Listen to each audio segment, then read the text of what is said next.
sesungguhnya sebagian dari tanda mengikut hawa nafsu bersegera kepada kebaikan-kebaikan yang sunat dan malas daripada melaksanakan sesuatu yang diwajibkan oleh Allah Subhanahu wa ta'ala. Al-musara'atu ila nawafilil ibadat ma'at takasuri 'anil wajibat min 'alamati ittiba'il hawa la libtigha'i mardhatillahi ta'ala. Bermula bersegera atau rajin bersemangat kepada ibadah-ibadah yang sunat, tetapi malas berat melaksanakan ibadah-ibadah yang wajib. Itu pertanda mengikuti hawa nafsu, bukan mencari keridhaan Allah Subhanahu wa ta'ala. Jadi mengetahui ibadah kita ini apakah untuk mencari keridhaan Allah atau kita ini hanya untuk mencari kesenangan hawa nafsu.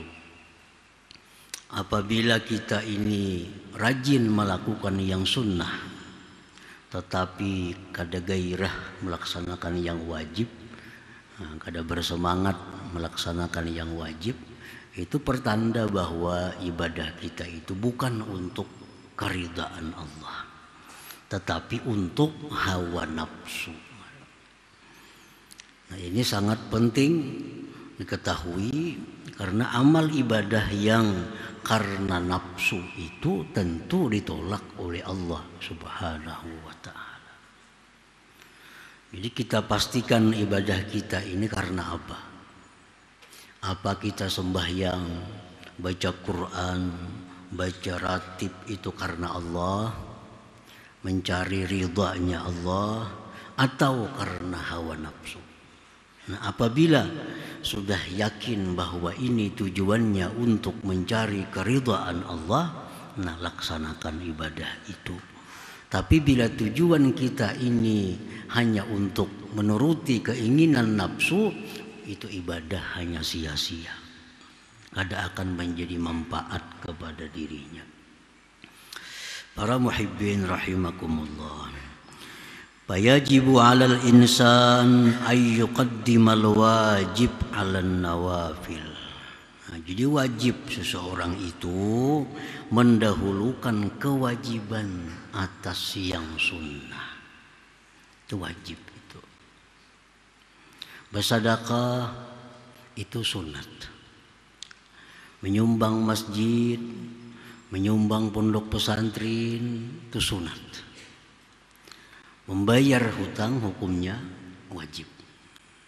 Nah, apabila kita ini sukanya menyumbang, sukanya bersedekah, sukanya berbuat sosial, tapi malas bayar hutang, pertanda kita itu menuruti keinginan nafsu, bukan mencari ridhanya Allah. Nah, jika mencari ridhanya Allah, tentu yang disukai Allah yang diutamakan, yaitu yang bayar hutang itu. Nah, para muhibbin rahimakumullah, demikian halnya kita banyak hutang, sembahyang misalnya, banyak hutang, keparduan, sembahyang fardu banyak hutang, tapi kita malas mengqadha, kulir mengqadha. Kalau sudah sembahyang hajat, wah bersemangat kita. Sembahyang hajat bersemangat, sembahyang duha bersemangat. Perkara mengqadha yang telah lalu malas. Berarti ini sembahyang duha ini, hajat ini karena hawa nafsu, bukan mencari keridhaan Allah, bukan mencari keridhaan Allah. Karena kewajibannya ada, Membayar yang fardu itu yang disukai oleh Allah. Kalau mencari ridhanya Allah, tentu melaksanakan yang wajib itu. Yang sunat ini nomor berikutnya. Kalau yang dicari ridhanya Allah. Tapi kalau yang dicari hanya untuk kesenangan hawa nafsu, nah itu lalu ibadah ini kada beraturan lagi. Ibadah itu sebenarnya seluruhnya baik. Seluruhnya ibadah itu namanya ibadah itu baik, dianjurkan, diwajibkan. Tetapi ibadah itu ada mempunyai tingkatan. Tingkatan ibadah itu ada mempunyai martabat. Apabila ibadah ini tingkatannya tinggi, perintahnya kuat seperti wajib, nah berarti itu sangat disukai oleh Allah. Nah, sangat diridhai oleh Allah. Bila ibadah itu perintahnya kurang kuat, berarti ini kalah ridha dengan yang wajib itu. Kalau kita mencari ridhanya Allah, mencari ibadah apa yang wajib kita laksanakan. Para muhibbin rahimakumullah. Yaqulullah ta'ala, Allah berfirman dalam hadis qudsi, ma taqarraba ilayya 'abdi bi syai'in ahabba ilayya mimma aftaradtuhu alaihi. Tidak ada ibadah hambaku yang paling aku sukai daripada melaksanakan kewajiban. Nah, ibadah kita yang paling disukai Allah itu melaksanakan kewajiban. Itu yang paling disukai oleh Allah, paling diridhai oleh Allah. Jadi kalau kita mencari ridhanya Allah, nah laksanakan kewajiban. Kewajiban sembahyang sudah selesai, ayo hendak sunat. Nah, sunatnya hanya untuk meninggikan martabat kita, kedudukan kita di sisi Allah. Sudah selesai kewajiban-kewajiban puasa, ayo puasa sunat. Nah, kewajiban hutang piutang selesai, ayo bersedekah. Nah, jadi yang wajib-wajibnya dulu, jangan melangkah-langkah. Karena ibadah itu ada tertib, ada susunannya. Mana ibadah yang kita dahulukan, nah, mana ibadah yang nomor 2, nomor 3 selanjutnya. Sya'nun nafsi ayyaskula 'alaiha al-wajib li musyarakati nas laha bih. Iz jullun nas yaf'aluna fala yadhharu laha maziyatun 'ala ghairiha wa hiya abadan tuhibbul khususiyah. Nafsu kita ini berat melaksanakan yang wajib, malas. Karena wajib itu semuaan orang melaksanakannya. Semuaan orang melaksanakannya. Maka tidak ada perbedaan antara kita dengan orang. Sedangkan nafsu ini menyukai kelebihan dari orang lain. Lalu hendak melayani pada orang. Hendak mencari ketinggian pada orang. Lalu nafsu ini ketujuh yang sunat. Mau aku bayar hutang, siapa yang memuji? Aku ini bayar hutang, siapa yang memuji? Kada ada yang memujinya, bayar hutang. Tapi kalau aku menyumbang sana sini, banyak yang memuji aku. Itu kada, banyak yang simpati. Sosialnya tinggi. Kalau aku bayar hutang 20 miliar bayar hutang, kada ada yang memujinya orang. Coba kalau bersedekah 1 miliar aja, saling banyakkan pujian-pujiannya. Nah itu yang dikehendaki nafsu, bukan yang diridhai oleh Allah Subhanahu wa Ta'ala. Mangkada sembahyang fardu semalaman suntuk, siapa ada yang memuji? Coba kalau sembahyang sunat 1000 rakaat semalaman, banyak yang memuji. Sembahyang sunat ya tahan 1000 rakaat semalaman. Padahal hutang fardu saling banyakkan lagi. Kenapa malas? Mangkada yang fardu kan dipuji orang. Tapi kalau kita melaksanakan sembahyang sunat, nah itu dipuji orang. Sanggup sembahyang 1000 rakaat semalaman, disambat orang. Kalau kita mangkada yang fardu berapa ribu rakaat, siapa ada memuji? Kada ada. Nah oleh karena itu nafsu pada ketujuh itu nafsu ini mencari pujian-pujian dari manusia ini. Nah para muhibbin rahimakum, ini pedoman kita beramal, pedoman kita beribadah. Jadi kalau semua ibadah itu baik kan, ada aturannya. Kadang-kadang ibadah justru hanya menyusahkan tanpa ada faidah, tanpa ada pahala. Yaitu ya kayak tadi.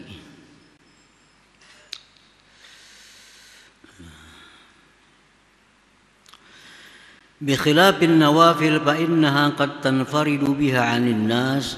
Lain hal ibadah sunat itu dia tersendiri dengannya dari manusia. Imma li talabil madhi wassana, ada kalanya dia mencari pujian, atau talabil ujur, atau mencari pahala.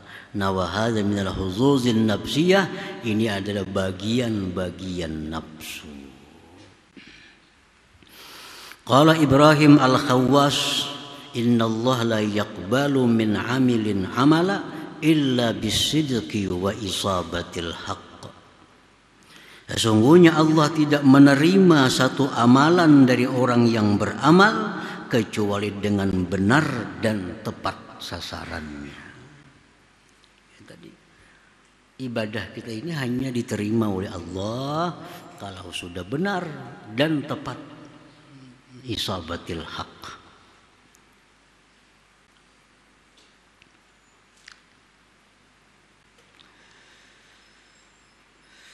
Nah para muhibbin rahimakumullah, qala ba'dul ulama man kanatil fadail ahamma ilaih min ada'il faraid fahuwa makhdu.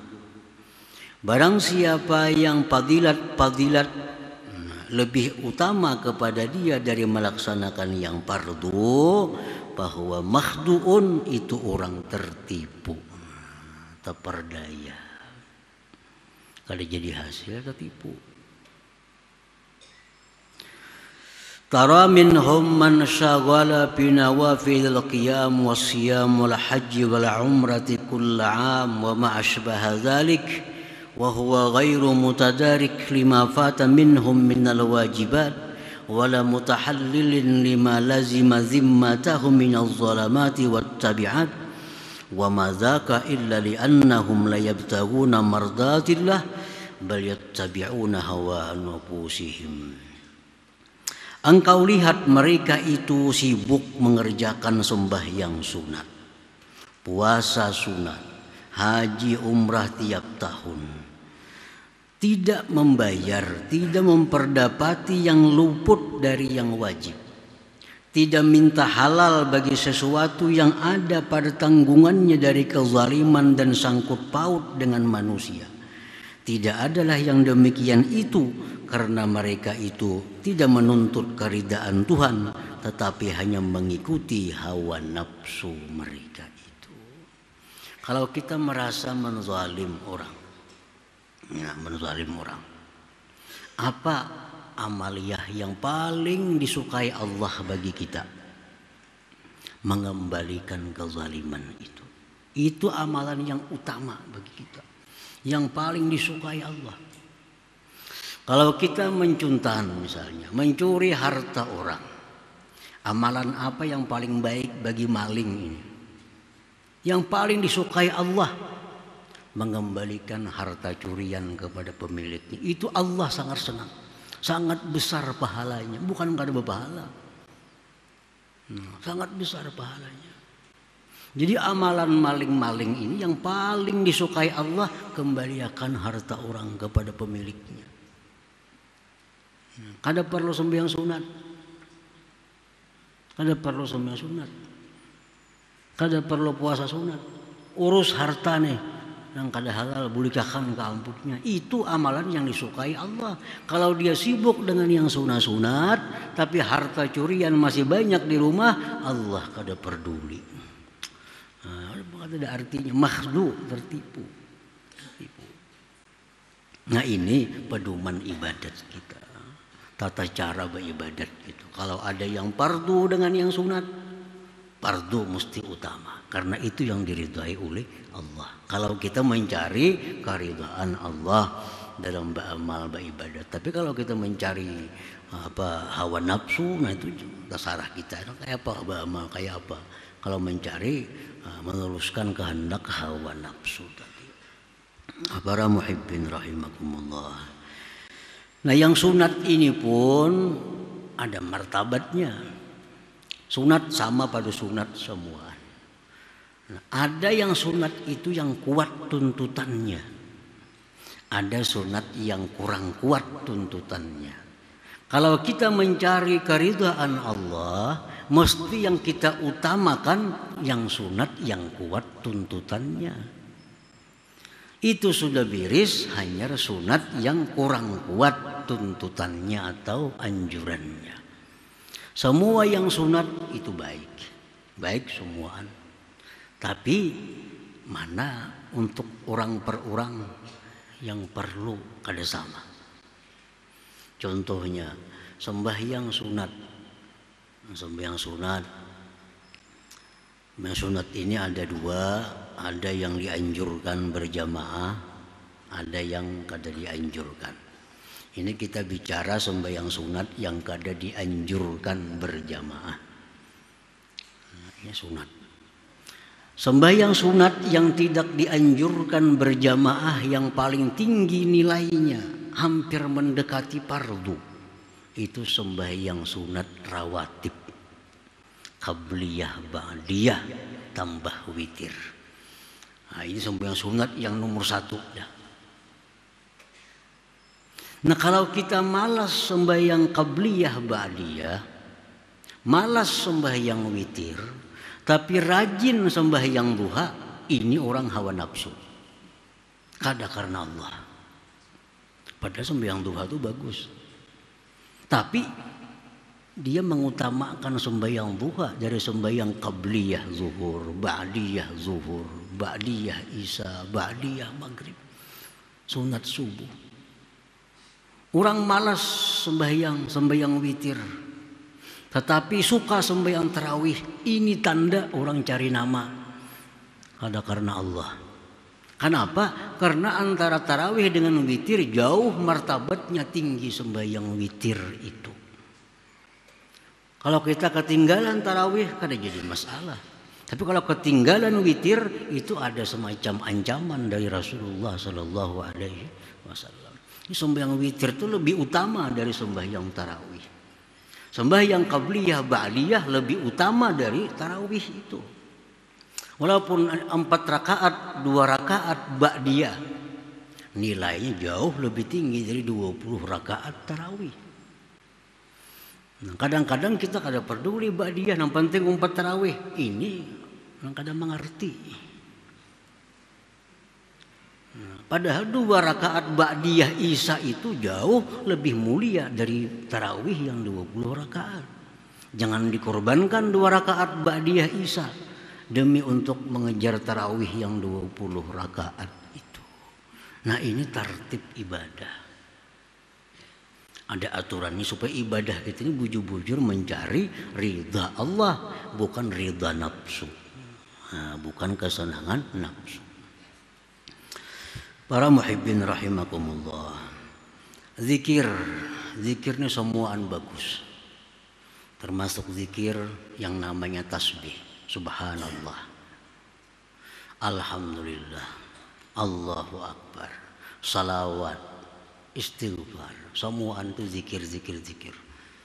Cuma Rasulullah sudah menyatakan afdalul zikri la ilaha illallah. Nah, paling afdal zikir itu la ilaha illallah. Nah, artinya apa? Kalau kita berzikir, zikir yang paling banyak dalam sehari semalam kita itu la ilaha illallah. Yang lain baca tapi kada sebanyak la ilaha illallah. Tasbih subhanallah bihamdi, ayo baca 100 misalnya. Salawat sekian, istighfar 100. Tapi perkara la ilaha illallah itu mesti lebih. Kenapa? Ini yang paling diridhai oleh Allah Subhanahu wa taala. Bila ada orang malas zikir la ilaha illallah, baca yang lain lah pada itu rajin, ini orang bukan karena keridhaan Allah, bukan karena keridhaan, ada tujuan-tujuan lain. Nah, misalnya orang membaca ini sanggup 1000 sehari. Kalau membaca la ilaha illallah bakal ada sanggup dah, paling 100 200. Berarti yang 1000 itu ada karena keridhaan Allah. Nah, berarti ada motivasi lain, ada tujuan lain. Bila mengamalkan ini kan 1000 paling-paling 2 bulan sugih umpamanya. Nah, itu sugih itu pang dicarinya. La ilaha illallah ada janji. Ini jelas berarti ibadah kita itu ada tujuan bukan keridhaan Allah. Ratib-ratib yang dikarang disusun oleh para waliullah itu memberi pelajaran kepada kita. Lihat Ratibul Atas, Ratibul Haddad, itu kumpulan zikir. Astagfirullahaladzim ada di situ. Salawat ada di situ. Subhanallah bihamdih ada di situ. Apalagi doa ada di situ. Ratib kita, Ratibul Haddad kita baca tadi. Tapi jumlah yang sidin tulis 3. Perkara la ilaha illallah 100. Kenapa? Karena itu yang paling diridai oleh Allah Subhanahu wa taala. Selawat pulus 10.000 sanggup mengamalkan. Sing panjangan. Karena ada tujuan, banyak duit. Nah, jelas tujuannya kadang maradatillah. Karena keridhaan Allah. Kalau keridhaan Allah mesti la ilaha illallah yang lebih semangat, yang lebih bergairah daripada zikir-zikir yang lainnya. Nah, membaca manakib para wali bagus, dianjurkan. Tapi kalau orang ketujuh baca manakib aja, baca Quran kada ketujuh malas, ini orang karena hawa nafsu. Walinya gin sarek lawan tuang bacaan itu. Siang malam baca manakib aja dibaca. Itu nang bergairah dibaca, itu nang bersemangat. Perkara baca Quran ngantuk. Berarti baca manakib ini kadang mencari keridhaan Allah. Ada motivasi lain.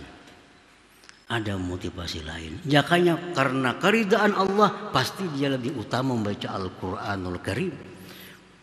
Karena itu kalamullah yang lebih abdal daripada kalam siapa juga pun. Tapi kada keridhaan Tuhan yang dicari. Nah, jadi setiap kali amaliyah yang kita bersemangat, padahal amaliyah itu punya posisi yang rendah martabat. Sedangkan kita malas amaliyah yang justru lebih diridai oleh Allah, berarti itu ibadah kita adalah hawa nafsu. Setiap yang hawa nafsu itu mardudah indallah, ditolak di sisi Allah Subhanahu wa ta'ala. Nah, jadi ini hikam yang keberapa 193 ini pedoman kita menyusun wirid, menyusun ibadah, menyusun bacaan, apa yang terbaik yang kita lakukan, apa yang nomor 2, apa yang nomor 3, supaya ibadah kita itu semata-mata mencari keridhaan Allah Subhanahu wa ta'ala. Dan bagi orang-orang yang beribadah mencari keridhaan Allah, jangan khawatir kalau dapat surga. Jangan khawatir. Jangan khawatir bakal sempit rezekinya, jangan khawatir. Kalau kita sudah dapat keridhaan Allah, surga pasti dapat. Nah, dalam dunia pasti hidup nyaman. Kenapa? Karena dapat ridha Allah. Kalau kita mencari surga, belum tentu dapat mardatillah itu. Kalau kita beribadah mencari rezeki, ibadah supaya rezeki luas, belum tentu dapat ridha Allah. Tapi kalau kita ibadah ini fokus untuk ridha Allah, surga dapat, neraka selamat, rezeki pun diberi Allah luas di alam dunia ini. Kenapa? Karena yang kita tuju itu yang paling tinggi, mardatillah. Ya, kayak istilah orang dahulu, kalau kita menanam padi, rumput kada perlu ditanam. Nah, tumbuhan Rumput tumbuhan. Kita menanam padi, rumput tumbuhan. Tanam je rumput, kada bakal tumbuh padi. Itu rumput nah tanami aja. Hadang je padi, kada bakal dapat. Kenapa nang kita tanamnya rendah? Kalau kita tanam padi, otomatis macam-macam rumput tumbuhan. Itulah ibadah kita kalau mencari ridha Allah, surga dapat. Hidup dalam dunia dijamin oleh Allah. Segala macam kebahagiaan dapat. Asal ibadah kita ini mencari ridhanya Allah. Nah, cara mencari ibadah yang ridha Allah cuma apa? Ketahui dulu martabat ibadah yang mana yang paling diridai oleh Allah Subhanahu wa taala. Nah, jadi ini intisari daripada hikmah yang ke-193 ini merupakan pedoman kita beribadah supaya dengan ibadah itu kita mendapat keridhaan Allah Subhanahu wa taala yang otomatis dapat kebaikan dunia dan akhiratnya walaupun kadang kita maksud dalam ibadah itu. Nah, para muhibbin rahimakumullah, disinilah kita membaca kitab hikam dan kita akhiri pengajian malam Rabu ini. Mudah-mudahan kita diberi Allah hidayah taufik untuk mengamalkannya dan dalam dunia dikumpulkan Allah dalam kebaikan dan takwa, di akhirat dikumpulkan bersama junjungan kita Rasulullah sallallahu alaihi wasallam